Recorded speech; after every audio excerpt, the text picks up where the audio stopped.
you hear me now? Yes, I can hear you. Thank you so much. Yeah. خوشحالم عزیز میبینمت. خیلی خوشحالم که دوستان زیادی رو امروز میت خواهم کرد. ممنونم ازتون، سلامت بشید. خب دیگه من سویچ میکنم به انگلیسی دیگه انگلیسی حالا وبینار رو میبریم جلو. Okay. Mr. It's really pleasure to welcome Mr. الهیان. Thank you so much for accepting our invitation. We truly appreciate it. First of all, let me give you a few quick instructions about tonight's webinar. Our guest will start with a short introduction. Then we'll have about 30 to 35 minutes of moderate conversation. After that, we'll leave around 20 to 25 minutes for question and answer. So first of all, Mr. الهیان, if you'd like to say a few words to our participation and greet our audience. Before we begin, please feel free, the floor is yours. مرسی عزیز. من خیلی دوست دارم که فارسی با همه صحبت بکنم. توی چیزای آسون میتونم صحبت بکنم، اما وقتی موضوعات تکنیکال هستش فارسی و انگلیسی اون قاطی میشه. اینه که ترجیح میدم به انگلیسی صحبت بکنم. So if it is okay with all of you, we'll speak in English, but if anyone ask questions in Farsi, I believe I can understand it, but my answer would probably be in English in case needed. I guess what I had thought to do was just give you about, as you say, about 20 minutes or so. I was looking at what might be interesting to everyone is maybe the framework of what shaped my professional life. I give you a feel for that, and then we can have a Q&A to discuss any aspects prior to that or what happened there, or after that, what I'm doing. I'm happy to discuss all of that, but let me figure out. I don't use Google Meet that often. Let me find how to share a document.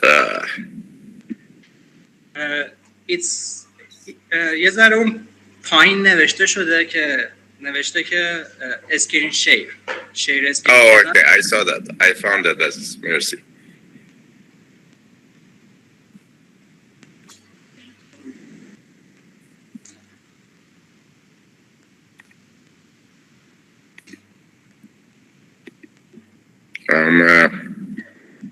It's not allowing me to go to. Oh, okay. Share entire screen. I saw that. Okay.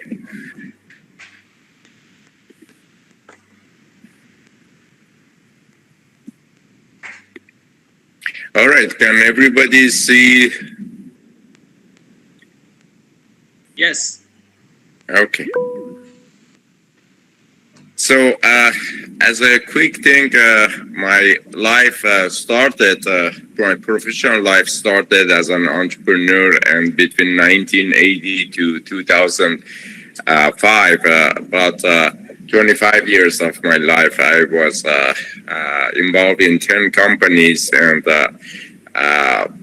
we will discuss that in a bit more detail later on, but 3 of them failed. I got fired twice, but 7 of them were successful, and 3 of them had fantastic multi-billion-dollar results. The next 15 years of my life, I had a $350 million global venture capital fund, and we invested in high-tech companies in US, Japan, China, India, and Singapore.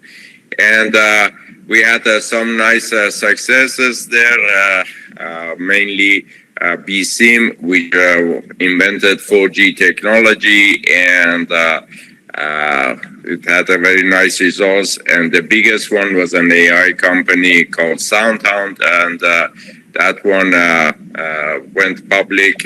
Its height was over $10 billion valuation. A huge part of my life and my wife has been a global philanthropy that will not be the topic of conversation today, but we had a huge project called Schools Online that we worked in 36 countries in 6,400 schools, setting up computer labs, donating computers, and paying for the cost of connectivity between 1996 and 2003. And then in 2003, we started to work in refugee camps in 25 countries, and we would use technology as a way to help create jobs for people. And because of this, in 2009, United Nations asked me to become co-chair of UN GATE, which was United Nations Global Alliance for Use of ICT in Development. But as I said, I will not discuss about that much unless audience are interested in that. I guess since 2014, my life has been to be an innovation catalyst. I've advised about 15 different governments all over the world on how to bring innovation there. I have been advisor to entrepreneurs till about 3 years ago that 2.5 years ago that I became an entrepreneur again and worked on my 11th company, Innovera. So with that being said, as a quick background, I want to give you a little bit of views of how my life was affected. I was working at HP, and then I started my first company, and I was trying to hire this amazing genius professor from Carnegie Mellon. And he said that he would not join me because I was a kid. But he said, there is a way that the world is going to change, and you are right on understanding that. And based on his comments, I started to think about what to do. So let me first mention how I saw the world is changing. We have had, prior to 18th century, the agricultural economy was the thing driving our economy. Then we had the industrial economy, and then we went to knowledge economy. 21st century has been all about innovation economy. And many people are saying, what's the difference between innovation economy versus knowledge economy? Innovation economy is all about implementation and execution. Knowledge, ideas have very little value. The difference between you memorizing something and having it as a knowledge and somebody who doesn't have that is somewhere between 30 seconds to a minute till that person goes and either uses Google or the last 3 years uses AI to ask a question or to talk with AI and get the answer. 30 seconds to 1 minute. That's how much memorizing things buys you. So innovation economy does not care much about having ideas, does not care about having knowledge. What it cares about is who can implement and execute an idea. Now, remember I mentioned that 3 of my companies failed. My biggest failure was Momenta. It was iPad 19 years before iPad. And, say, great idea. Why did it fail? It was on the cover of so many magazines. Well, it was implementation and execution. And we'll talk about this in more detail.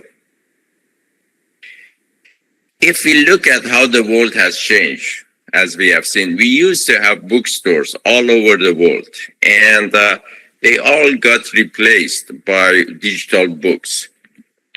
We used to have music stores in major capitals of many cities around the world. We had these beautiful Virgin music stores that would sell you CDs and DVDs And obviously, they all got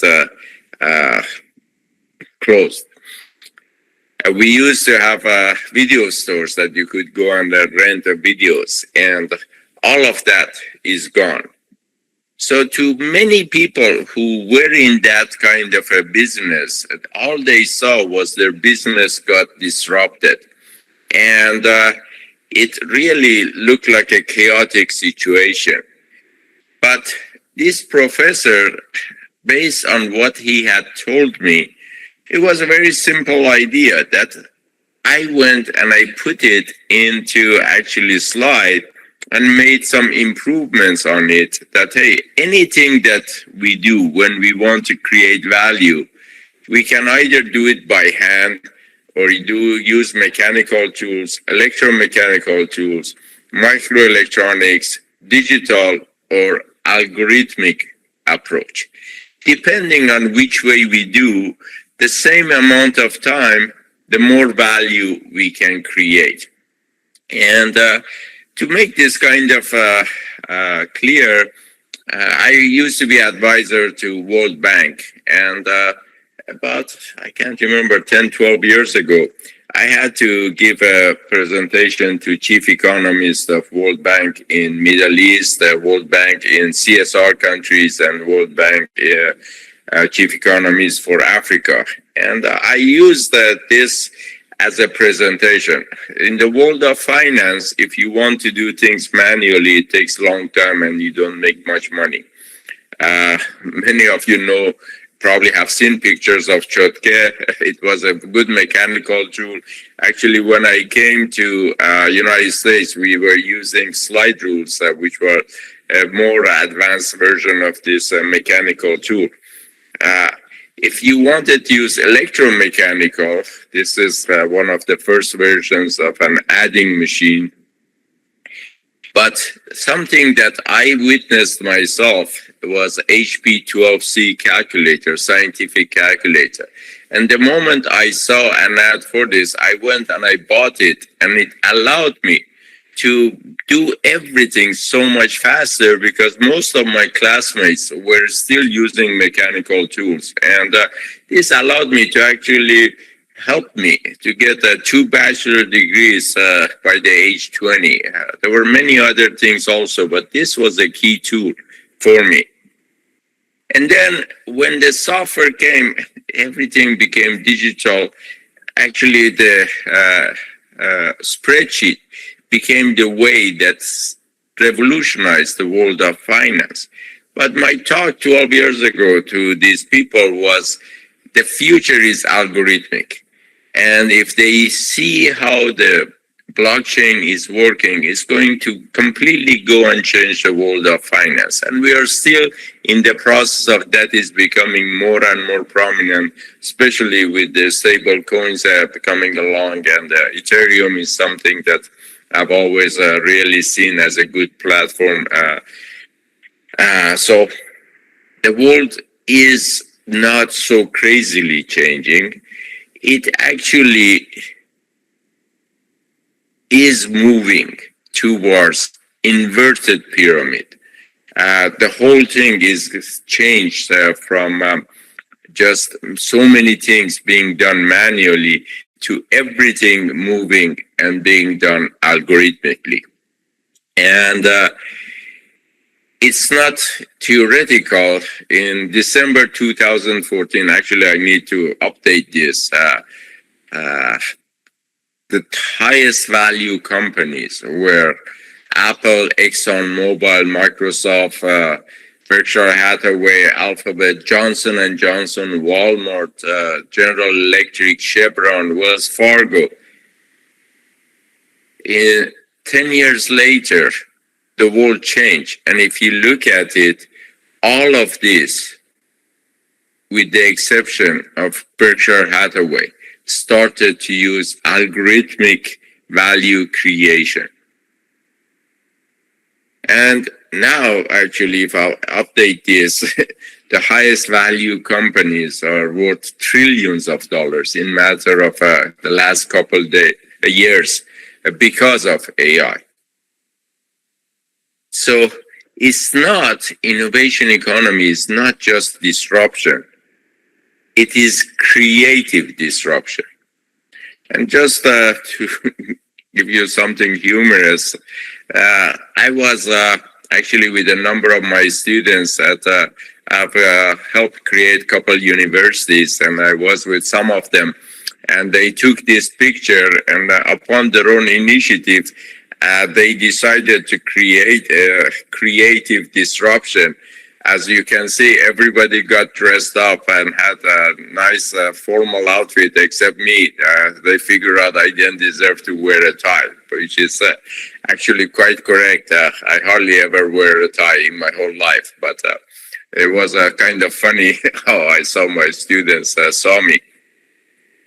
But really looking at what I did, based on recognizing that the world is going to change, my first company was called CAE Systems, and we use computer graphics and logic simulation to make chip design move up from transistor level to gate level logic.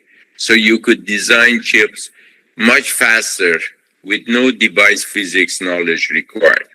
And this actually allowed this pyramid to happen because we needed to be able to design many, many chips. And at the time that I started CAE Systems, there were less than 1,000 chip designers in the whole world. Now we have tens of millions of them all over. All system designers, software designers can design chips. And with AI, actually, we will have, hundreds of millions of chip designers able to do the design. 3 years later, this company was sold to Tektronix. HP would not give me $500,000 to get this company started, but 3 years later wanted to buy it for $50 million, but we sold it for $75 million in 1984 or 1985. Then Cirrus Logic, it actually took the design one level higher. Instead of designing at the gate level to functional level. And it really slashed the design time and enabled the fabless semiconductor model that decoupled silicon innovation from owning a factory.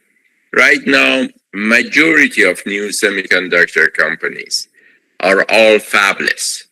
And there are these foundries which have really done, have grown all over, big money behind them. TSMC is the biggest one, out of Taiwan. This was a very, very crazy idea in 1984. It was so crazy that many investors would tell me, what the hell are you talking about? But Cirrus Logic became the father of fabless semiconductor business, and all the semiconductor companies following that would replicate what we did at Cirrus. By the way, I really like the name Cirrus based on King Cyrus the Great. We found the word Cirrus, which in Latin means the highest cloud, but also in Persian referred to King Cyrus the Great. Mr. Elhyan, sorry to interrupt.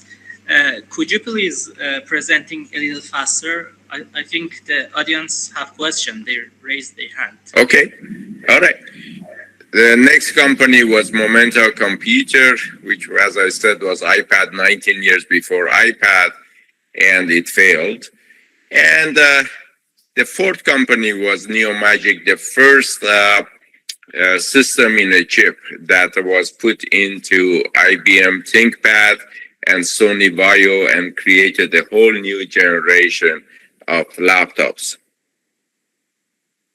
Planet Web brought the cost of access to internet to $100 or less, by developing software that would work on top of video game consoles.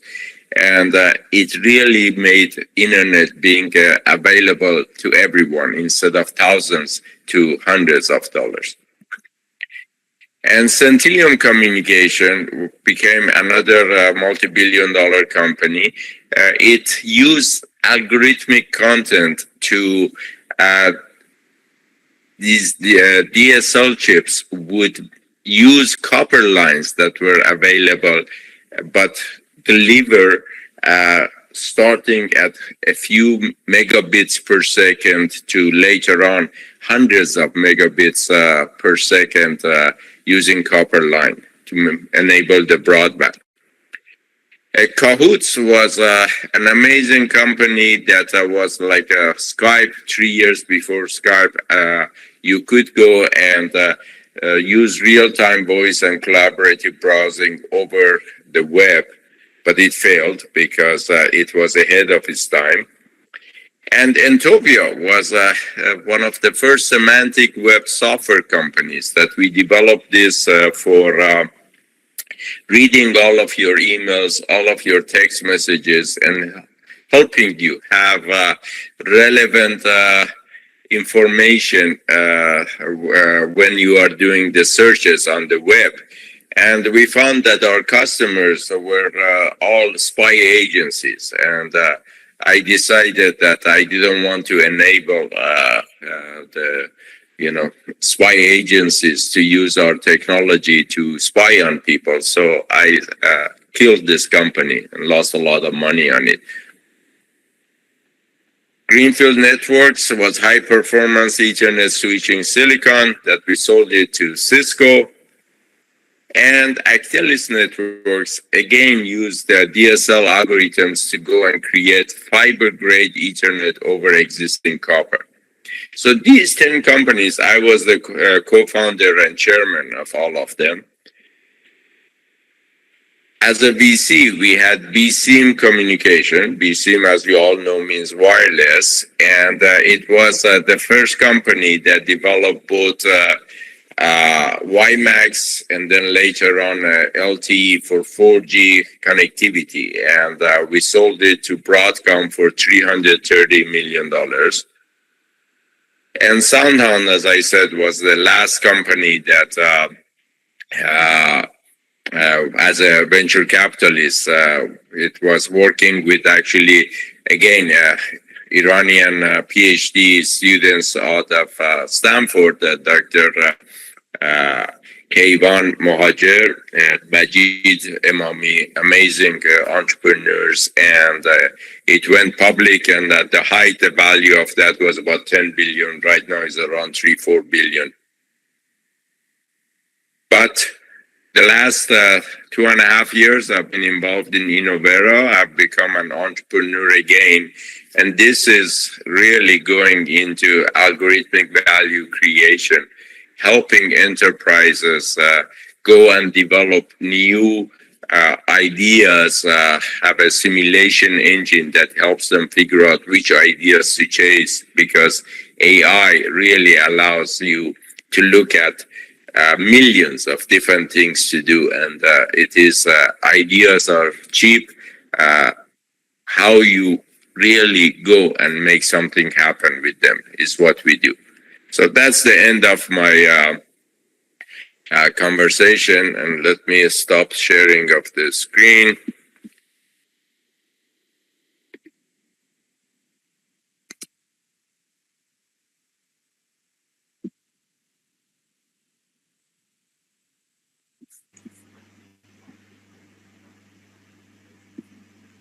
Actually, you should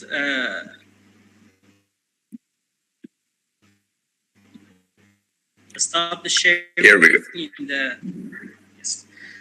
Thank you so much. So, before we move on, does anyone have a question?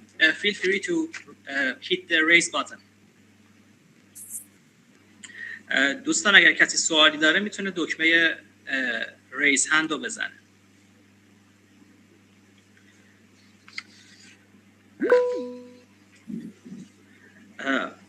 آقای محمد باقر حسینی میتونید وایستون رو باز کنید. Hello. Hi. Is my voice okay? Yes. I have a simple question. What's the magic of failure? See, many times people are afraid to follow their heart, follow their dream, because sometimes your dream looks so crazy, so unusual that you don't want to try it because the chance for success is very low. To me, if you follow your heart and you try to do something and fail, it is not failure if you learn something from that. And that is what caused me to really start to do things that sounded crazy to many people in everything that I do in my life. I mean, something that might be surprising to you. When I was 50 years old, I decided I wanted to become a champion skier, a black diamond skier. And you can imagine, I went and talked to my this amazing coach, one of the world treasures, Majid Sekatul Islami, who was the ski champion of Iran and then ski champion of Asia. And he was a coach at the Austrian Olympic team. And I said, why don't you train me to become a ski champion? And he was laughing. He said, you're an old man. How can I train you? And I said, well, that's my dream. I want to become a great ski champion. And I don't want it to be by tomorrow. By age 100, I want to be ski champion. And he was laughing so hard. And he said that that is crazy. I can help you become a good skier. I said, no, I want to really become a champion. He says, fine, we will try it, but you should be prepared that you will fall down and you will break many things. I said, that's perfectly fine. So, true to his word, he taught me. I am a black diamond skier now. I'm not double black diamond or triple black diamond, so I'm not a ski champion, but I can do pretty much many 90% of ski resorts all over the world. I can go and do majority of the runs, and it is something that did not come easy. I had multiple problems, fell down many times and had multiple surgeries, but each time I looked at it as a way to learn more. One of my biggest falls, I destroyed my right rotator cuff, part of the shoulder. And I had a big surgery, and my surgeon told me that for 6 months I have to take it easy. I cannot play tennis. Playing tennis is another one of my big passions, and every morning before I go to work I play 2 hours of tennis, single, and I always play with younger people because people my age cannot play for 2 hours, and I am more than happy to play with younger people and lose, because each time I get stronger and stronger. Anyway, so this doctor said you cannot play tennis for 6 months. So I went to a tennis coach, and I said, why don't you teach me how to play tennis with my left hand? Because I had started to learn how to do things with left hand. And I became ambidextrous. I could use both hands, which and ended up to be quite a magical power. And I guess I would go and take lessons. I was never that good with my left hand, but because I didn't have a lot of power, it was really hard for me to do it because of power. So I had to listen to my instructor and listen how to hold the racket, how to do the grip, the things that he would tell me, but it just was never, I was never following it. And then what happened was at the end of 6 months, when I got my right shoulder back and right hand back, all of a sudden the knowledge that the coach had given me, that I started to listen to out of necessity, it was transferred to my overall play. And I started to beat a lot of people once I got my right hand back. And people would say, what is your magic? What is your secret? How come you improve so much in 6 months?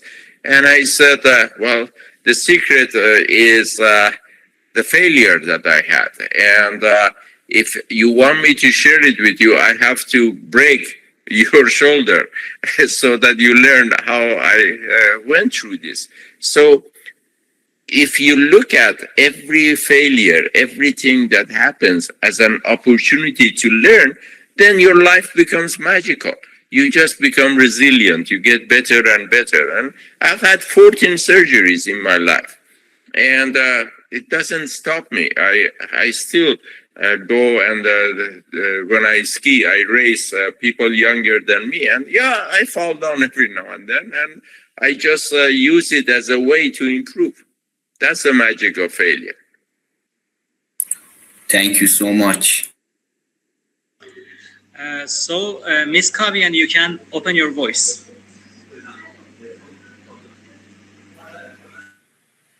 Hello, can you hear me? Yes, Aziz, I can hear you. I can open my camera as well.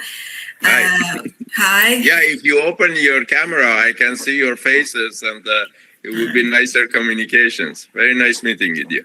Nice to meet you too. Thank you for your presentation. My name is Bahar Kaviani, and I'm a graduate from computer engineering from Amir Kabir University. And Bravo. I moved to Toronto 2 months ago. I'm in Canada. Back in Iran, I was working on a startup. It was a blockchain as a service company. But unfortunately, because of the infrastructure and the war and everything, it failed eventually. But now in Canada, I'm working on a research group, which is combination of AI, blockchain, and security, and we called it VAISR. We have this LinkedIn page and the website. But I just came to Canada and I'm figuring out my path here. And my question is, if you were in my position and wanted to establish yourself in Canadian tech ecosystem as quickly as possible, what would you choose? Because I have different options. I can pursue my technical path. Still, I can go to, for example, computer engineering master's degree. I can go through academical programs related to entrepreneurship or management and these sources, or just I can focus on the business and entrepreneurship and just go along for different courses, not master's degree and everything. Well, you don't need my advice. I guess just close your eyes and think about what does your heart tell you to do. The pluses and minuses all depends on what your heart tells you to do. Paulo Coelho always says that we as children have got this life mission for us, which is creates our future, and we can either listen to it and go and have a happy life because we follow it, whether we succeed or not, it doesn't matter. You go through ups and downs and you just get better and better, or you can ignore what your heart tells you and go and do what is safe and what seems to be convenient, and you could become quite successful. You could have a lot of money. You could have become very famous, all of those things. But in your heart, you still feel something is missing. So at some point in our lives, we can all start to figure out what is it that our heart wants. And you may not be able to pursue it right at this spot. You have to go through a few other steps. But as long as it's your compass, it's your North Star that guides you. What is the word for compass in Farsi? Compass, روبرو شدن. No, compass. Qutnama. It's you following your heart is like you have a qutnama that you follow, and it just tells you where to go. And sometimes, when you are trying to go over something, you cannot go directly. I remember when we were, my wife and I decided to go to base camp of Mount Everest. And you would think that you just go up. It never is like that. You go up and down because the different paths are blocked, and you just go so far up, and then you have to change and then select another path based on how much snow has come, how much flooding is there, what is the level of mud, and all sorts of things. But as long as you can say, hey, I want to go to that direction, you can go back and forth and pivot and eventually get there. So my advice is just close your eyes, think about it, and your heart tells you which one you should do. And then you see whether it is possible at this instant or not, and what you might do to get you closer to that. Because it is not going to be easy to just get to your final goal in 1 month. Thank you so much. Yes, we have many people raising their hands. Could you Yes. Yes. Could you please turn off your... Thank you so much. Yes. Miss Rosa, you can open your voice. Hello. Hi. Thank you for your presentation. In your opinion, what is the most important skill for an industrial student who aims to work at the intersection of AI, industry, and innovation to learn today? Well, the most important skill I can say is learn to learn. It's a whole new style of learning today. I've lived in each phase of my life. I have had to learn to do things differently. And with AI upon us, every single day, before I try to do something that I used to do old-fashioned way, I just look at it and I say, can I use AI to do this? And how much would that accelerate my work? The AI is amazing in what it allows us to do. I will give you one example. I was approached by some writer who wanted to talk with me about writing the book of life, my life story.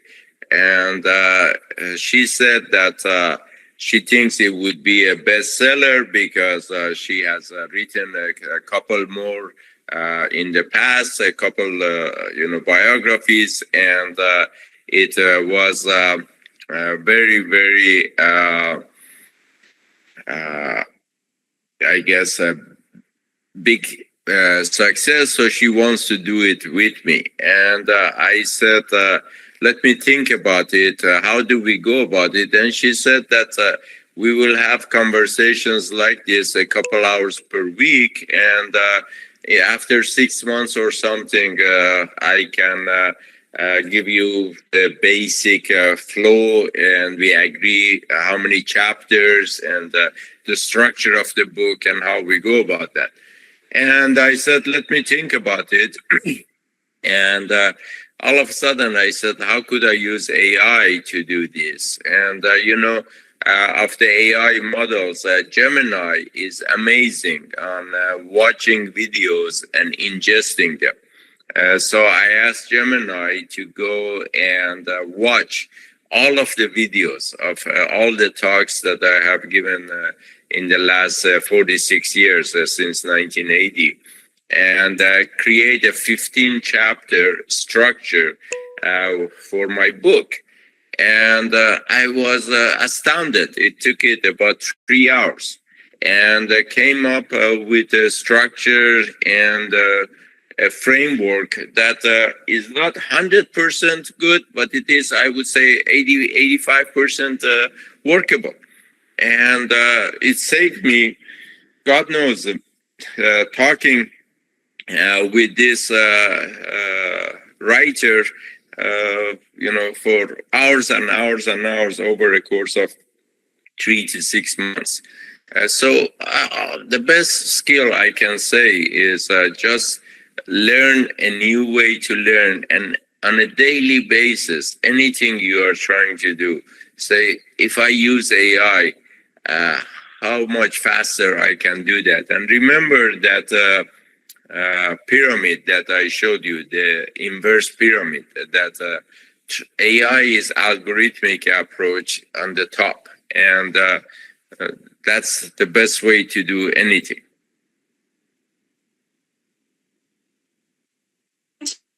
Much. So, Mr. Mehrampur, you can open your voice. Mr. Elhyan, I think your video gone. I didn't see it. Oh, I didn't do that. Could you please? Oh, yes. Oh, okay. I didn't turn it off. I don't know how it happened. Sorry about that. Mr. Mehrampur, you can open your voice. Hi. Hi, Alija.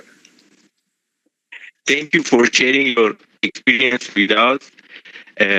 I've been working on AI solutions for healthcare, including intelligence disease detection from laboratory test results and AI-powered medical imaging system. But I'm currently developing an AI system for detecting chromosomal abnormalities and considering turning it into a startup.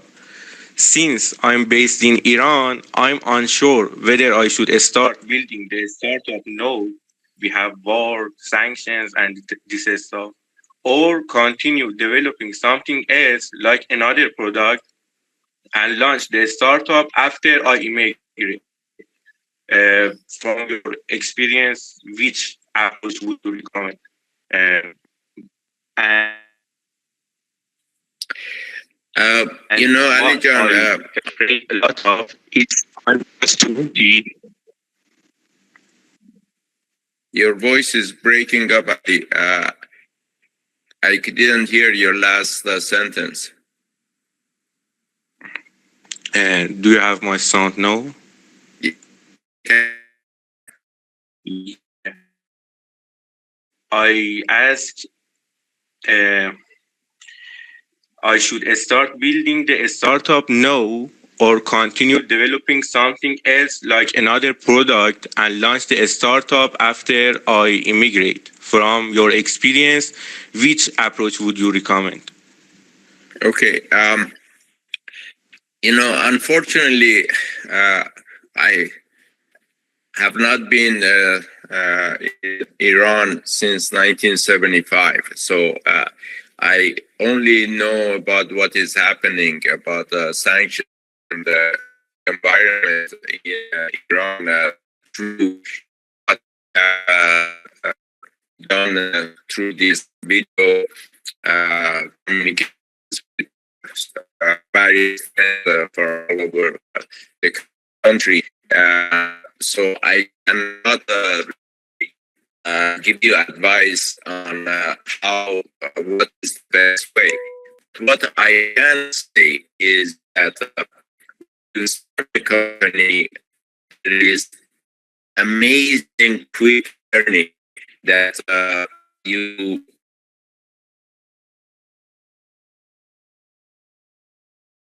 in addition to your excellent technical background. And you know, when you work for a big company, you are isolated, you are only working on your technical field. But when you start a company, you learn about marketing, you learn about sales, you learn about finance, about budgeting, about distribution, many things that it does not happen in a big company, or if you stay in just research part. So you have to look at it again.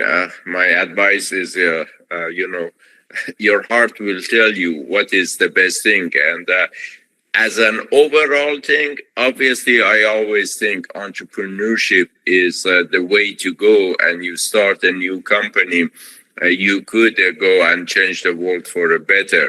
That is my overall belief. That is the quickest way to gain knowledge and evolve. And that's why at my age, you know, 2.5 years ago, I went back to start a company. And I'm so happy I did this, even though it is super difficult to deal with customers, to travel all over, to continuously be busy. It is quite joyful also, even though it is difficult.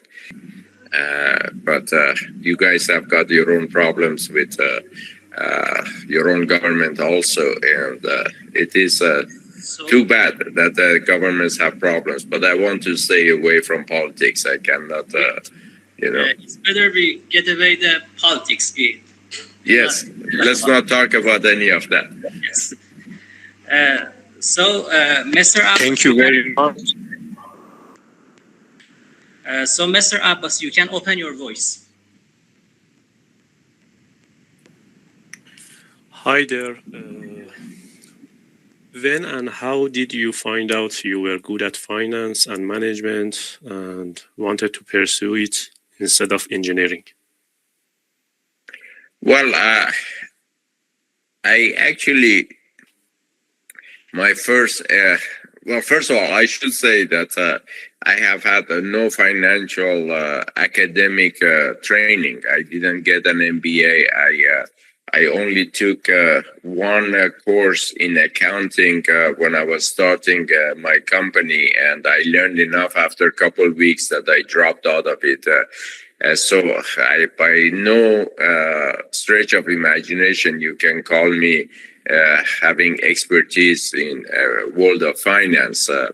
Entrepreneurship is really the combination of learning how to move an idea forward and learn about technology, finance, sales, marketing, human resources as a overall package. So I would not say that you know, I have expertise in finance, but interestingly enough,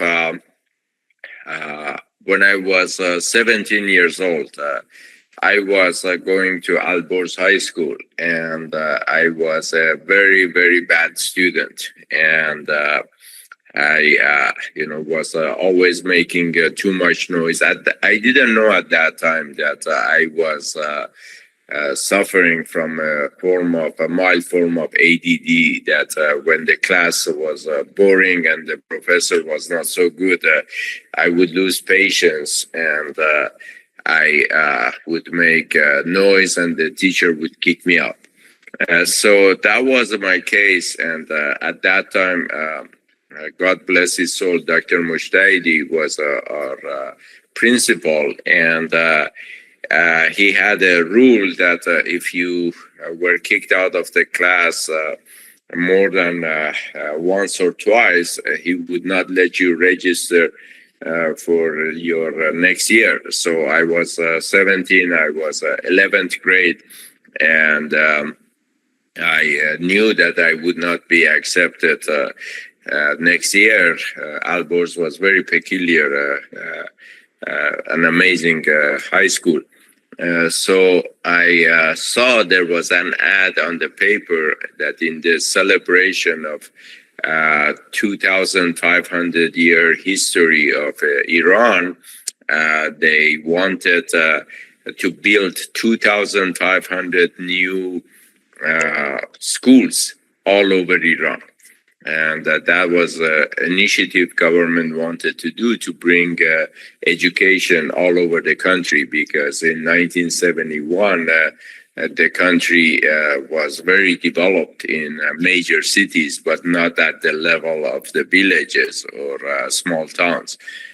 So I thought at that time that if I go and, at that time we had about 4,000 students in Alborz, and I thought if each one of them gave 10 2-months, which at that time was $1 was about 7 2-months.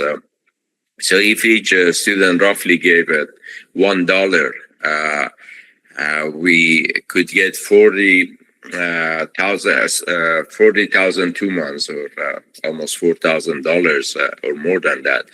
And the cost of building school at that time was around 25,000 2-months, around $3,000 at that time. 25,000 تومان اگر پول میذاشتین, you could pay and they would build a school, and you could say it should be in the name of anyone. من فکر کردم که اگه من این پولو بتونم جمع بکنم از بچهای مدرسه, اسم مدرسه رو میذارم دکتر مجتهدی و اینجوری دیگه این روش نمیشه منو بندازه بیرون. I was a bad boy. و شروع کردم پول جمع کردن. بعد دکتر مجتهدی فهمید این مسئله رو، فکر کردش که من دارم یه کار بدی میکنم که از بچه ها دارم باج میگیرم. از این صحبت ها منو کشید توی آفیسش، گفتش که تو درسات خوب نبودم، بچه خوبی بودی، حالا چرا از بچه ها داری پول جمع میکنی، باج داری میگیری، اینا از تو میترسن اینا. گفتم نه به خدا هدف خوبی دارم. گفتش که هدفت چیه؟ گفتم این میخوام برات سورپرایز باشه. گفتش که نخیر بگو ببینم چیه. بهش وقتی که گفتم دارم پول جمع میکنم یه مدرسه بسازیم به اسم تو، گفت نه به اسم من نباید باشه، اما این هدف خیلی خوبیه، بذاریم اسمشو جوانان البرز. و اون موقع بودش که به من گفت بگو چجوری میخوای اینو را بندازی، چجوری میخوای کمک میخوای اینا. من یه خورده فکر کردم، گفتم که لیست تمام بچه ها رو بس داشته باشیم. اون موقع هر کلاسی، کلاس هفتم یه ناظم داشت، کلاس هشتم یه ناظم داشت، این همه اینا رو دعوت کرد، گفت با کامران بگیرین کار بکنین. و من گفتم اسیستنت میخوام. 3 تا از بچه های شیطون دیگرم با خودم جور کردم. گفتم اگه میخواین کیکات نشین بیاین با من روی این پروژه کار بکنین. و شروع کردیم، هر روز میرفتیم پول جمع میکردیم و من میام بس میگرفتم، یه سپیچ خوب، یه سخنرانی خوب میکردم که بچه ها راضی بشن که پلج بدن، یعنی قول بدن که اگر ما این پروژه رو انجام بدیم اینا 10 تومن بهمون پول میدن. و این اون بچه‌هایی که با اسیستنت های من بودن با من کار میکردن، روی این لیست هر کلاسی می نوشیم هر کسی چقدر پول میده. بعضیا 10 تومن میدادن، بعضیا 5 تومن، بعضیا 20 تومن ازشون میگرفتیم و بعد می اومدیم هفته بعد پولا رو جمع میکردیم و من یه سیستم درست کرده بودم که با معاون دکتر مشتهدی هر روز پولا رو که جمع میکردیم چون نقد بودش میبردیم یه حساب بانکی باز کرده بودیم که 2 سیگنچری داشته، باز هم امضای من باشه هم امضای این معاون دکتر مشتهدی که پول رو بذاریم و امضای هر دو تاییمون هم بود که درش بیاریم. برای همین میدونستم که این پول گم نخواهد شد. خلاصه اینجوری یاد گرفتم چجوری بیزینس رو راه بندازم و در عرض 2.5 3 ماه ما این پول رو جمع کردیم. 25,000 تومان لازم بود، ما 33,000 تومان پول جمع کردیم که بقیهش هم دادیم که میز و نیمکت بخرن و نمیدونم کتاب بخرن و از این حرفا اینا. و این مثل توپ صدا کرد. من آمدم یه روز به مدرسه دیدم که تمام دوربینای تلویزیون آمدن و خبرنگارا آمدن و گرفتن.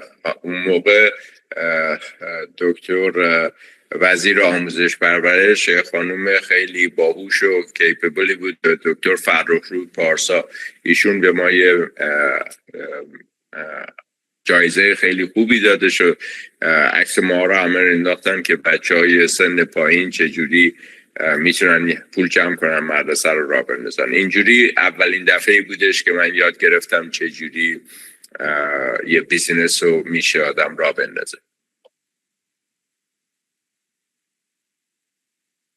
مرسی عزیزم. مرسی. با خجالت هم میدین دست میزنین.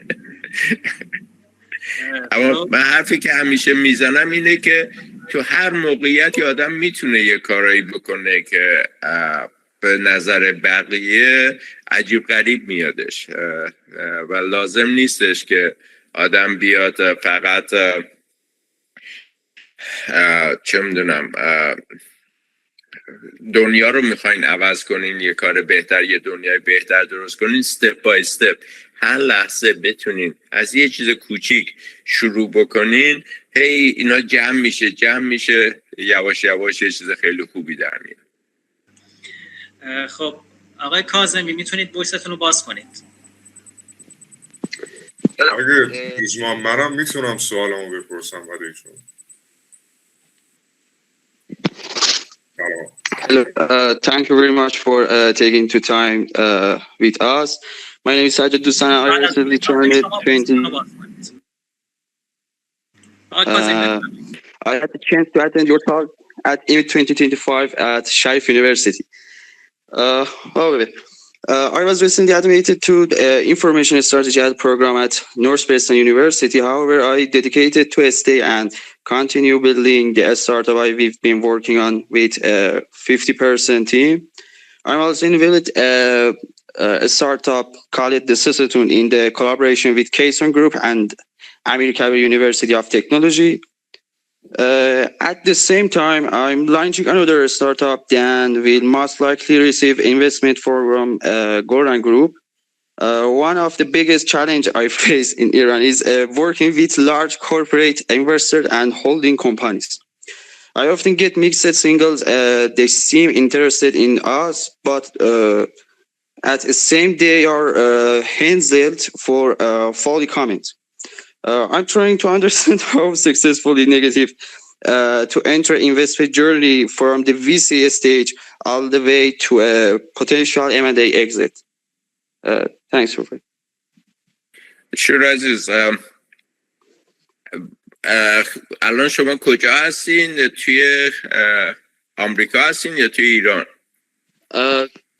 ایران موندن ترجیح دادم. اوکی، پس تو ایران هستین. من نمیدونم که VC environment ایران الان چجوری هستش و همونجوری که بهتون گفتم من خیلی ساله، بیشتر از 50 ساله که ایران نبودم. اینه که نمیتونم بهتون از نظر اون بگم، اما وقتی که یه کمپانی بزرگتر میخواد باهاتون کار بکنه، این هم میتونه خیلی چیز خوبی باشه، هم میتونه خیلی پرابلم داشته باشه. چیزی که بس متوجه بشین این بهش میگن استراتژیک اینوستر، یعنی کمپانی بزرگ استراتژی داره که میاد توی کمپانی استارتاپ اینوست میکنه. و حرفی که باید یه خورده مواظب باشین این هستش که همه چیزایی که اونا بهتون میگن از نظر دیرکشن یا ادوایس اینا may not be what is best for your company because their attention is towards making their big company bigger. That's what they invested in you. So if you can work with at least two of them, then you can actually have a little bit of independence rather than just be taking money from one company. Now, I recognize that might be difficult, but for example, at Soundhound, we had developed voice recognition and natural language processing that allowed you to talk to AI, and we worked with strategic investors like Mercedes, but we also had Hyundai, and we also had Honda and Stellantis. So we did not let any of them to have a controlling interest in our company. It was each one of them owned a small percentage, 5%, 10% max. So they could not push us to do something that would benefit just one company and destroy our business. So strategic investor is very positive, but you need to handle it and have choices, and don't let them take a seat on your board of directors if you can. You could have them be as an advisor or as an observer, but if you can negotiate it, don't have them be a board member, because then they would push you to do what makes best sense for their big company rather than your small startup. خیلی ممنون. خواهش می‌کنم. So, Mr.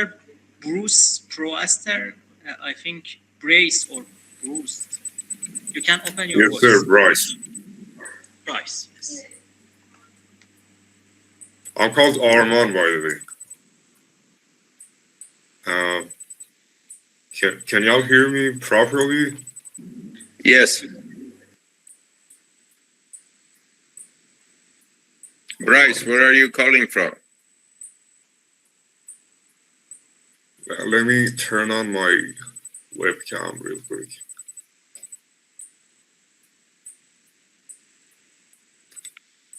My camera isn't working. So I'm Arman Adli, and I'm studying at Ahmed University, and this is basically my first year over here.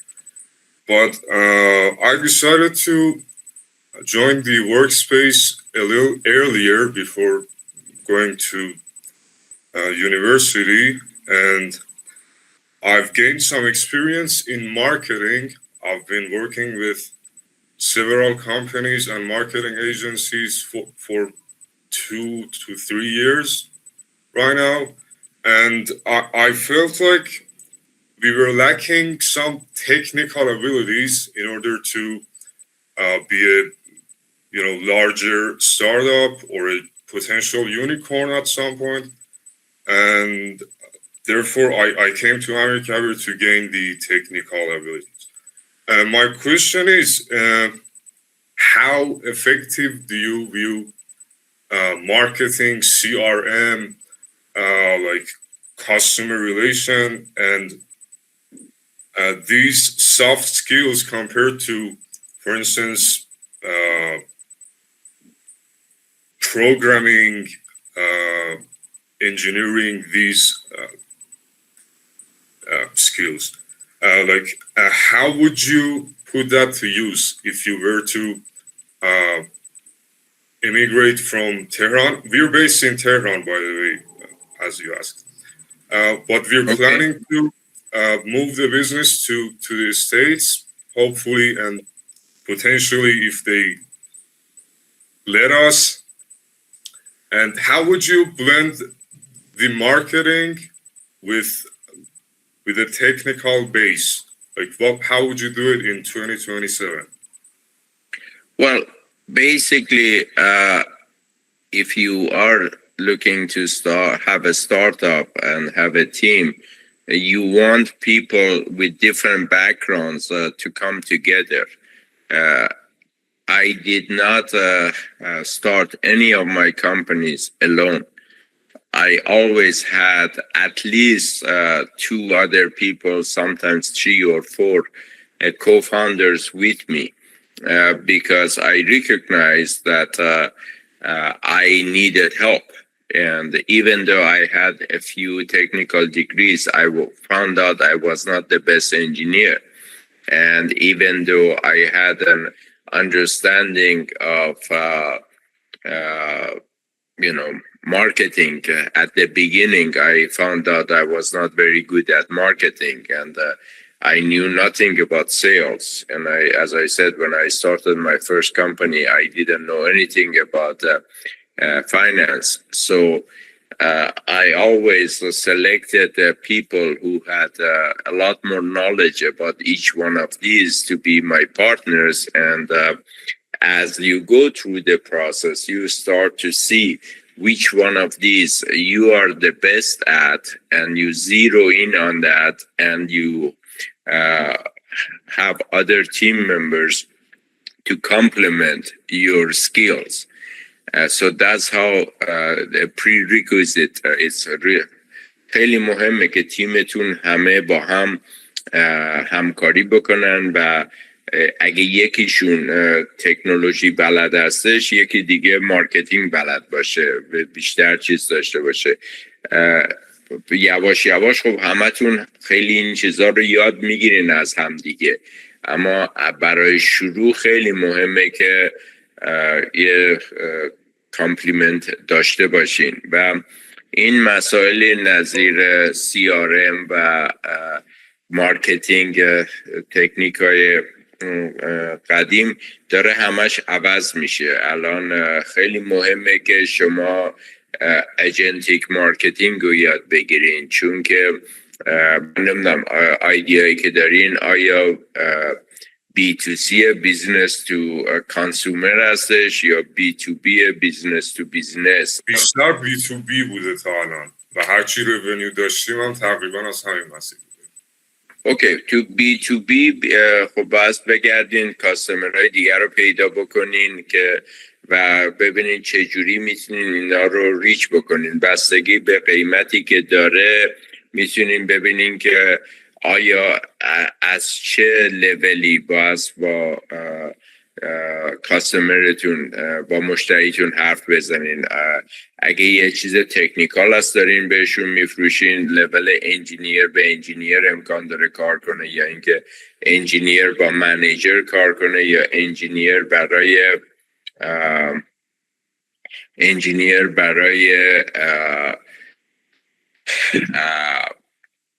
چه میدونم دیرکتر با کار میکنه، بس با دیرکتر صحبت کنین. اگه خیلی سرویستون یا پروداکتون بالاست، باز تا لول وایس پرزیدنت یا پرزیدنت بره که اپروو بشه.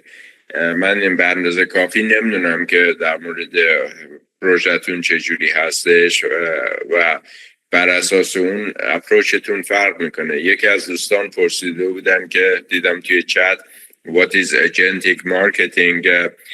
وقتی تو بیزنس B2C هستین که با کانسومرها دارین کار میکنین، الان خب ملت میرن ای کامرس سایت درست میکنن و پروداکتشون رو میفروشن به کانسومرها رو وبسایت خودشون یا میذارن توی ای کامرس سایت. توی آمریکا گلوبالی آمازون هستش، اما علی بابا هستش. نمیدونم تو ایران یه موقع دیجی کالا بود، نمیدونم هنوز هستش یا نه. اینا سایت هایی هستن که روش میتونین پروداکتتون بذارین بفروشین. این ترادیشنال بوده، اما الان همین که مردم دارن از AI استفاده میکنن، موومنت به این هستش که ایجنت که ریلایبل باشه، باش ترینش بکنین، اینا is gonna come and do most of shopping و حداقل میاد میگیره، آیدنتیفای میکنه چه پروداکتی کجا هستش، چقدر خرجش هستش و چقدر بهتره. و ایجنت ها نمیان بشینن ویدیو تماشا بکنن که ببینن کدوم پروداکت خوب هستش. they look have a it becomes agent to agent که کامرس سایت ها میگیرن اجنتیک پلتفرم درست میکنن که بتونه اینفورمیشن درست رو بده به ایجنتی که پروکیورمنت ایجنت یا میخواد یه چیزی رو بخره. و این it's not my field of expertise, but I do know that it is happening, and not immediately, but within the next 5 years or so, many of the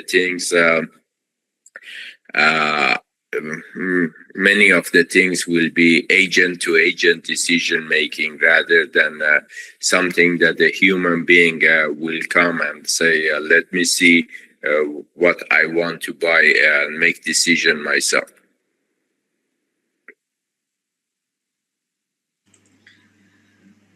خب آقای الهیان، میگم 1 ساعت از وبینار گذشته، اگر خسته نشدید ادامه بدیم یا؟ من والا تا 15 دقیقه دیگه میتونم صحبت بکنم، بعدش باید حاضر بشم برم سان فرانسیسکو، یه کنفرانس دیگه هستش 1 ساعت طول میکشه تا اونجا برم. برای همین یواش یواش بس از برای اون آماده بشم و در خدمت شما نمیتونم باشم، اما تا یه روب دیگه اشکال نداره. خب ممنون از شما. خواهش میکنم عزیزم. خب آقای پارسا ندارید، وایستون رو باز کنید، فقط سوال رو یکم زودتر بپرسید چون 6 نفر دیگه هم میخوان سوال بپرسن. اگه بتونیم جمعش کنیم عالی میشه. ممنون. Okay. Hi, Mr. Elhian. I'm Parsa, senior computer science student at American University of Technology. I started my first startup at 19, but after a few months, I decided to shut it down because I felt Iran wasn't the right launchpad for the vision I wanted to build. Since then, I've been focusing on strengthening both my technical skills, especially in AI, and my entrepreneurial foundation. So I'm hoping to pursue a master's abroad within the next year. I just need to ask you, if you were in your 20s today, moving to a new country with strong technical skills, but without your current network or capital, what strategy would you follow over the next 5 to 10 years to maximize your chances of building your first billion-dollar company? ببین عزیز جان، من هیچ وقت پروژه‌مو شروع نکردم با هدف این که بگیرم یک کمپانی بیلیون دلاری درست کنم. من همیشه هدفم خدمت بود که یه پروداکتی درست بکنم، یه چیزی درست بکنم که برای مردم خوب باشه. نمیگم همه باید اینجوری باشن، اما خیلی از انترپرنورایی که میبینین ساکسسفول هستن این معمولاً از اون جهت شروع میکنن که چجوری بگیرن یه چیزی رو درست بکنن که help society fills the gap, does something that society needs و خب اینا میفروشن و پول در میارن، میشه وین وین سیچویشن.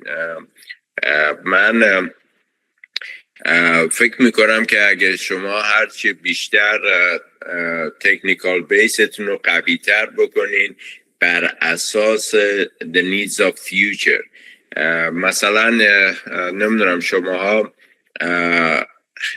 مونشات پادکستش رو نگاه میکنین یا نه؟ مال پیتر دایمندیسه.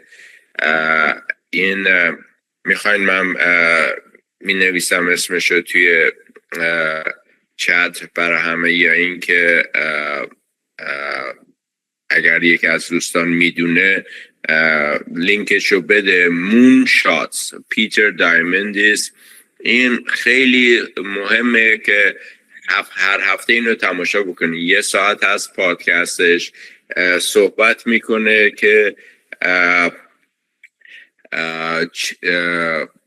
what happened last week و بعضی مواقع اینقدر چیزا سریع پیش میره که هفته 2 دفعه دارن توش و این یه سورس خیلی خوبیه برای اینکه اینقدر AI داره عوض میشه on a daily basis که اگه از نظر تکنولوژی شما میخواین که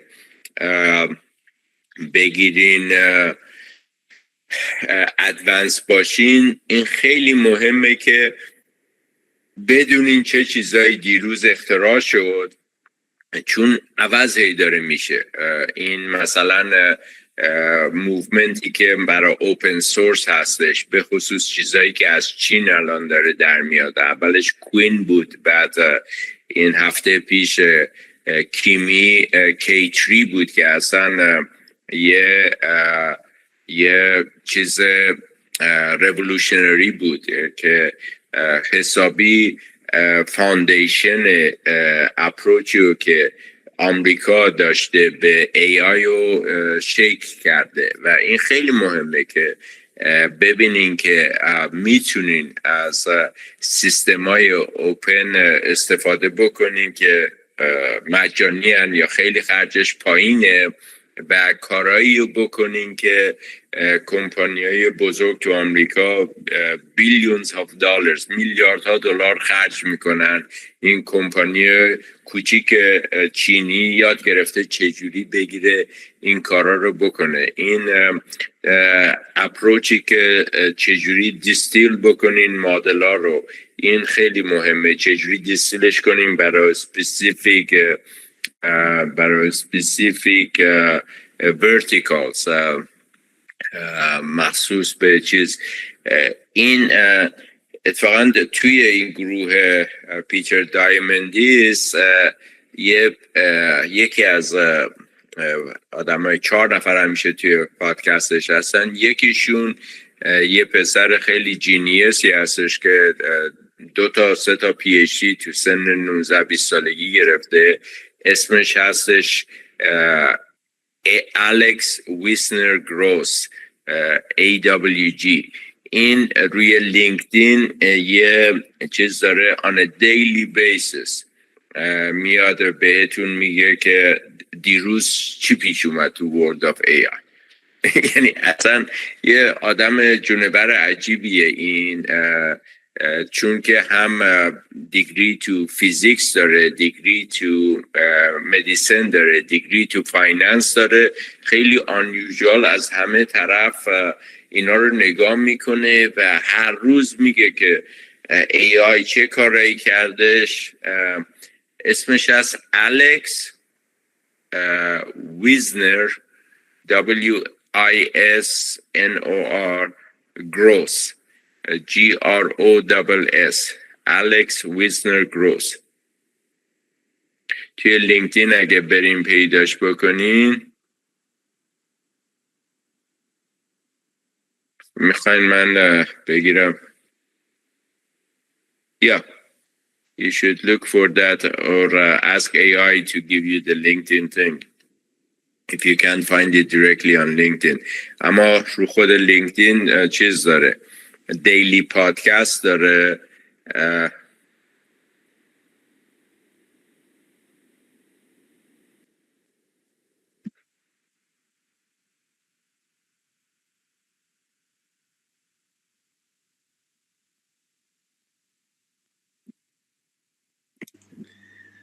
داخل کامنت ها فکر کنم گذاشتن خانم نازی مایونفر.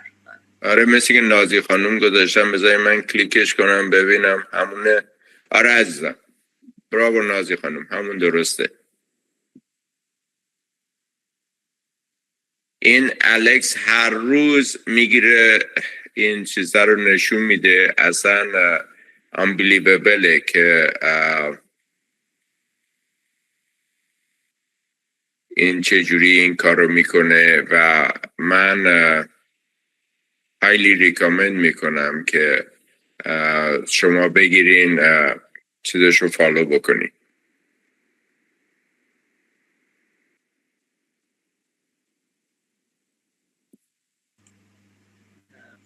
آقای حقیقی شما هم میتونید وایستون رو باز کنید، شما هم سوالتون رو سریع بپرسید. Hi, can you hear me? Ariza. First of all, I'm really proud that I speak Persian and you speak Persian, because all you have done in your life and how you think about global citizenship. I'm in Iran and I'm gonna launch a startup, and I wanna know how can I be inspiring for my team, because in my opinion, it's really important how employees think about the work that they are doing and about their future. So any advice in management, I would appreciate.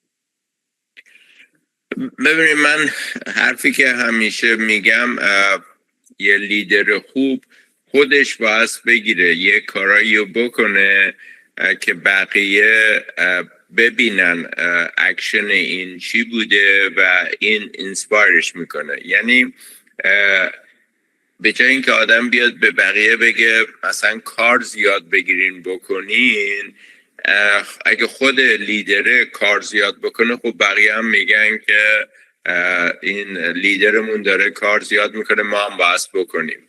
اما اگه خود لیدره کار نکنه، همش بره بچرخه اینا، بعد به بقیه بگه شما باید کار بکنین، خب مردم اینسپایر نمیشن، شاید از ترس بگیرن اون کارو بکنن اما فالوش نمیکنن. من همیشه توی کمپانیام به همه میگم که اگه ما قراره که موفق باشیم، باید هدفمون یه همچین چیزایی باشه. اگری میکنین یا نه؟ اگه اونا اگری بکنن، بعد میگم که بیایم بشینیم این کارو بکنیم.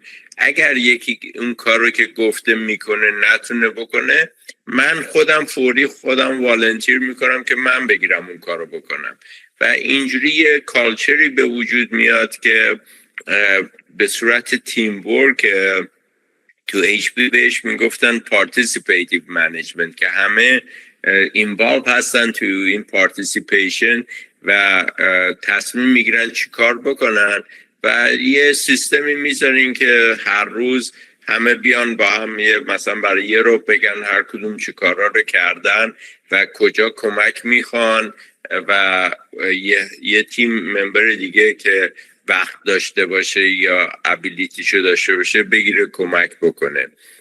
این وقتی که تیمتون رو انتخاب میکنین، چیزایی که خیلی مهمه اینه که همیشه آدمای انتخاب بکنین که از خودتون باهوشتر باشن، چون که استارتاپ میخواین راه بندازین خیلی مشکله، همیشه پرابلم خواهد بود.